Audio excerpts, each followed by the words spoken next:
Welcome to the Dave Palma Show, the podcast that revives, restores, and awakens your innermost capabilities. You have the training and the talent to succeed, but do you have the guts to fail? I love what I do. When you love what you do, you want to be the best at it. Today is about the power of you. You will change the world. Find your path to success through the journey of those who have succeeded. And now, your host, Dave Palma. Hi, welcome back to the Dave Palma Show. And with me in this episode, I have someone who earns their breakout role this year in the highly anticipated comedy for Hulu and ABC Onyx, created by Natasha Rothwell, How to Die Alone. Jaylee Hamidi, welcome to the Dave Palma Show. Thank you. I'm super excited to be here. Super excited that you are here, actually. I have actually had one actor from this show, Archie Candola. I don't know if you know him, do you? Yeah. Yeah. Oh, yeah. I love Archie. We're both from Vancouver, and we're both lovers of good bagels. So, yeah. Oh, right. Yeah, I used to like bagels. I used to go somewhere in London. Not anymore, but I used to. So tell us a bit about yourself and give us a background of your acting career and maybe where you came from before getting into this role, and then we can talk more about your role in the TV series. Yeah, sure. I know you're Kurdish, Chinese. There's quite a few mixed. I'm mixed a little bit, but oh, cool. What's your name? Well, I'm Mauritian, Caribbean, Indian, Mauritian, and African Caribbean. It's pretty simple, really. Born in the UK, though. No, there's nothing simple about that. Yeah. But I have a daughter that was born. She's half Filipino, so she was born in the Philippines. Cool. Yeah, she was born in the Philippines, but she's here in the UK with me now. So. Oh man, multicultural families are just amazing. There's so much richness to take from, and yeah, I feel like it's one of the things that I love about being a multicultural kid too, as well, is it's part of what keeps me super grounded is my heritage, and yeah, just the closeness that I have to all the different facets. My dad's Iranian Kurdish and my mom is Chinese, and it informs a lot of my acting and just who I am as a person too. Like I'm a big advocate for representation, obviously in my acting career and as an artist, but in general, I think that there's a lot to be said about how we can still make this world a lot better and more comfortable for everyone. But yeah, to answer your question, kind of my origin story or whatever, I started acting kind of when I was a kid. I fell in love with just the ability to connect with people and to tell this story that someone could feel seen or relate to in some way and make sense of life. I think it's really important, especially for kids, to see themselves on screen in some way or another, because it kind of helps them see the potential of what they could be when they're older, instead of a lot of the time these cookie cutter boxes that they're pushed into, especially as kids of color. There are kind of these structures that we feel like we have to adhere to. And for the longest time too, like kids of color weren't able to be firefighters, like yourself, and even just see themselves. I don't know if you watch The Great British Bake Off, but the newest season, I've seen it, but I didn't really because there's so many cooking programs. I think the most popular one is I can't remember now, but yeah, The Great British Bake Off is a popular one as well. But I never got stuck into that one. There's Master Chef, that's it. That's the one I tended to watch more. Oh I watched a lot of that too. I mean, it's so integral like to my life in general, but we're big fans of The Great British Bake Off in this household. And there's a contestant on there whom is a very talented baker, and he's of Japanese, Belgian. Cool to see on there, to just have that kind of, affinity and also that talent, and someone just on there to show kids, that's an opportunity as well. But anyways, to not get off on a tangent, for me, growing up as a kid, I didn't see a lot of myself represented on screen, and it became kind of this thing where I was like, okay, like this is probably going to be a lot harder than, it is for a lot of other kids. And it was just something that I just naturally felt drawn to, everything. I tried to be book smart, which I am, but like, math was never my forte. But, Yeah. I tried to do the career paths that my parents, I think, ultimately saw for me. And, acting was just it. So I was in classes, I studied, I was kind of my own like cheerleader. I didn't have like a lot of mentorship. And so it was a lot of hard work and making mistakes and just getting back up and falling down again and getting back up. And ultimately, through a series of decisions that one makes in their own career, I signed with an agent that's incredible. And we've been working together ever since. And opportunities, don't kind of fall in your lap. You got to work for them. So when ultimately, Natasha's show came into my inbox and I read the script, I was like, oh my God. Like, it's just, it was one of those things, really? And just reading her heart and soul on the page. And it was such a unique comedy and drama at the same time. And there's really nothing like it, especially for an American network. I was very excited to put my hat in the ring and offer my take on Allie. And then here we are now waiting for hopefully a season 2. Well, that's a nice little synopsis you gave, really. I think, including your humble beginnings there, which is quite good. And obviously, I do like to bring in the diversity. I was a bit hot on that in the fire service, so I'm glad you brought that up as well. And I know there used to be issues, and still is issues in Hollywood and places like that, actually. So the world in general has a long way to go in terms of still embracing diversity, but it's getting forward. It's moving forward. But this show tends to be a good place for that. But Natasha seems to be probably someone who's open to all that. Is I think you know her better than me. Yeah, absolutely. I think that's what it takes is folks like yourself and folks like Natasha, talented performers that are BIPOC, and not to tokenize like these voices, but to showcase the talent and like the rich perspectives that our heritages, as for second or third generations, bring to our places of work and our art forms at the end of the day. So Natasha's done an incredible job. Like the talent that's across the cast is just astounding. It seems so. I mean, as I say, I had I forgot his name. Archie, I had Archie on, and he's quite a funny guy as well. But I'm quite aware of the show, and I did check it out. So it is a good comedy anyway. How did it feel when you got that in your inbox? Because it's quite a big thing, isn't it, to be on Hulu and Disney Plus, and be on a show like that? Oh, absolutely.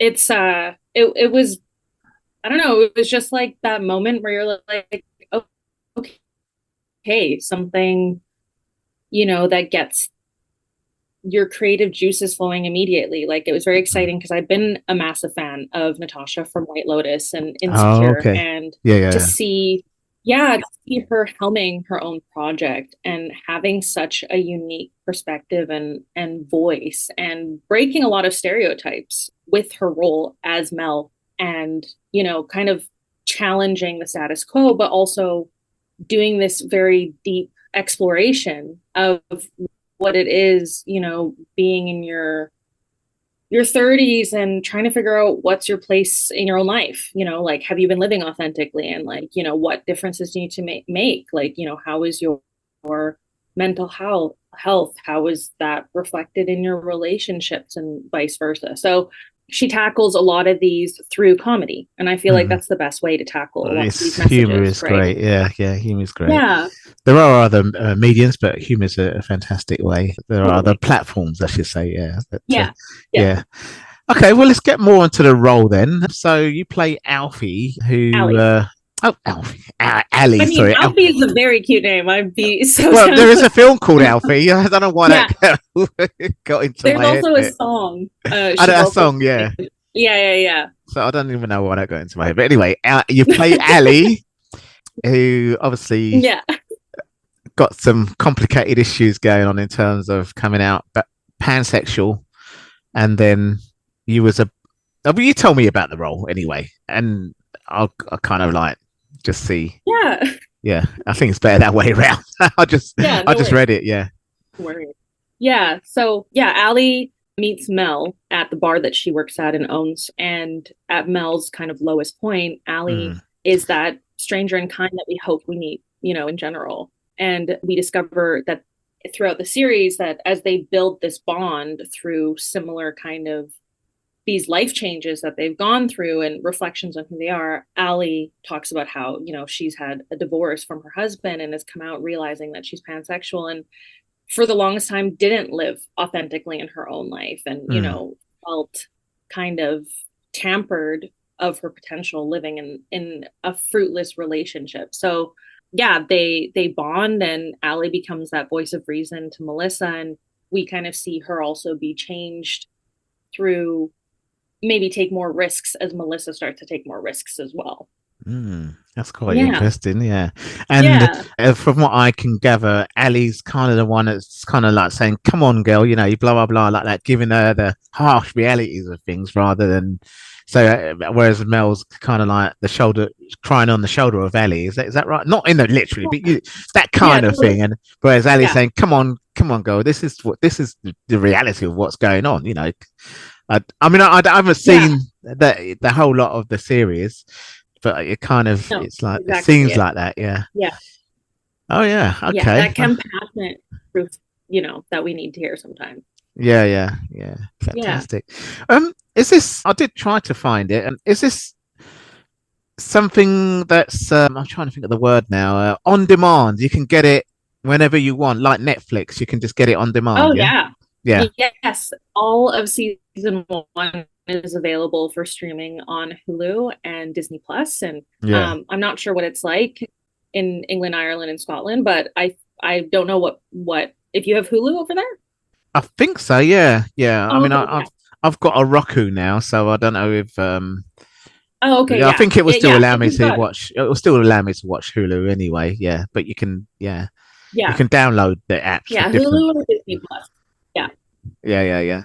Disney Plus I've got, so and then that'll be throughout the year. You can stream it throughout the year whenever you want, basically. Oh yeah, I mean I'm a binge watcher, so you've got 8 episodes if you want to binge it, or if you want to take a week as a little treat after dinner. yeah it depends on the time and everything else, but I tend to do that as well. I think, you know what, let me just cram all of it in this weekend. I've got time for the next 6 hours and just watch the whole lot of it. That's right. It's fantastic. Totally. So tell us a little bit more about your life. So you was born in Canada, was you, or was you? Oh no, I was actually born in in where? Sorry, born in China, in Shanghai. Oh, okay. Shanghai. Shanghai is quite a nice place, isn't it? Yeah. I mean, it's very westernized there. I mean, has it always been like that? Or... Yeah, I think it's got its own unique take on its modernity. I think it's beautiful. I love Shanghai. I mean, it's where I was born, so I feel at home right away. But because I've only been to Beijing. I've been to Beijing and Guangzhou and Hong Kong a couple of times. So Hong Kong is probably as close as you get to. It was a British colony right up to 97, and then you go to the centre and you still got, kind of the feel you could be in London, so. Yeah, most of China and Hong Kong is very similar in terms of, I would argue transportation is even better there than it is here, even in Vancouver. Well, that's right, for public transportation, but infrastructure, I mean, has been a top priority in general for tourism and for finance and economic prosperity. So it's great. There's so much culture to enjoy as well, and each part that you travel to is so different. China is like an incredible wealth of provinces that all have their different cuisines and their own traditions, and incredible ancient history and architecture to explore and travel. And in the Sichuan province and Anhui province, you've got these beautiful temples built into the mountain, and it's incredible. Actually, one of them looks like something out of Lord of the Rings, and you're in Rivendell, like 1500. I don't know, what is it? sea level feet or whatever. Yeah, it must be some awesome sights that people just don't get to see in China, do they? Really, sometimes it's more to see than it's just a Great Wall of China, which obviously is a great thing to see as well. But absolutely, with my politics degree, I made a point of going to Tiananmen Square, but not rubbing it in as much, But obviously, there's quite some serious stuff that went on there. But I also went. Oh, what was at the back of that now? I can't remember now. The Tiananmen Square. There's something there. I can't remember now. There's a palace. But anyway, so I didn't really spend long there. I was just stopping over before going back to the Philippines. So yes. So you sound like you lived in Canada for a long time, though. I don't know. Yes. Am I guessing? Yeah. So. Yeah. I came here when I was a baby. Okay. Yeah, and lived in Vancouver most of my life. I've lived in the US for a bit as well, and so it's been cool, to kind of absorb these experiences and have them, ultimately influence my craft and where I see myself in the world, and how to make things better as well in general. Like I did my degree in sociology. Oh wow! Okay, yeah. I thought you came out with some terms there that I thought, you must have studied some kind of social science. Yeah, I did politics and society, which is kind of like sociology mixed in with politics. Totally. Yeah, so I did a lot of political theory as well. I really political theory was the first modules I did. Yeah, social and political theory. Yeah, so that's amazing. Political transformation. But anyway, it's going back a long time ago. So. I think these are important things that everyone should take. I think it just helps them, reflect who they are and how they interact with other people and cultures a lot. Absolutely, better. Yeah, absolutely. So I've got a few liners from your PR your agent sent me. She's got something here that you can whistle on your bottom lip. Is that right? Oh my gosh! So do you want to give us a little whistle then? Do you want to give it a little try? Yeah. And wait. Oh wow! Did you get it? Go on, do it again, just in case the.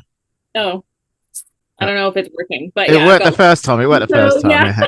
So just most people will be listening to this on Apple and Spotify, but if you, otherwise, just run over to YouTube and just see the clip quickly. Yeah. I think that's the best thing. And oh my God! Don't leave yourself and myself the embarrassment, and don't do that. Yeah, fantastic. All right, well, that's just a bit of fun time there.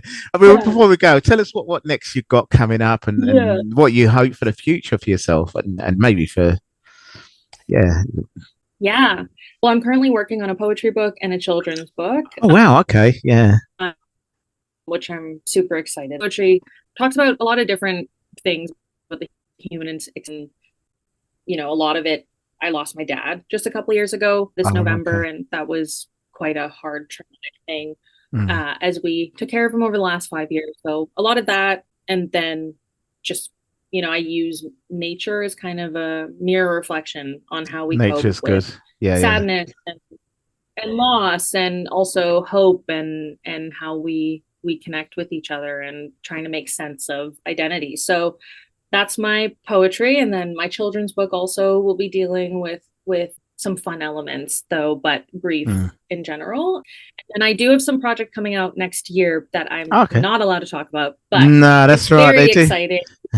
They do They do like their embargoes and everything else, don't they? To keep you quiet, gagging orders or whatever. Yeah, whatever you want to call it. Yeah, exactly.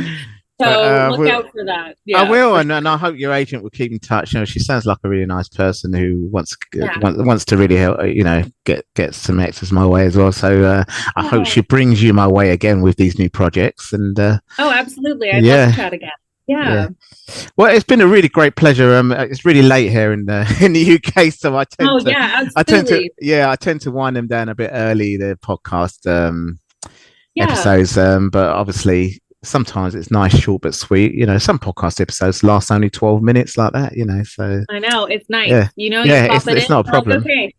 Well, when you're on the radio, Yeah, I listened to on the radio when they have like have musicians come on or whatever, some pop stars, they don't last long. They do the interviews, do they? Really, even if they do a feature, for a while, it's about the same, isn't it? Really, so yeah, awesome. awesome. It's not really a problem, but well, I'd really love to have you back on the show if if absolutely you get involved in these new projects or if anything else pops sure. up.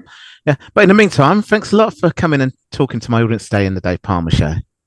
Thank you for having me. I'll talk soon. Take care and good night. That's all for this episode. Thanks for listening, and remember, if you want to support what we do, then share, subscribe, and leave a review over on Apple Podcasts, or head over to my website, davepalmer.com, and click on Rate Show. Well, that's all for now, but I'll see you in the next episode of The Dave Palmer Show. Follow us on Facebook, Twitter, and Instagram.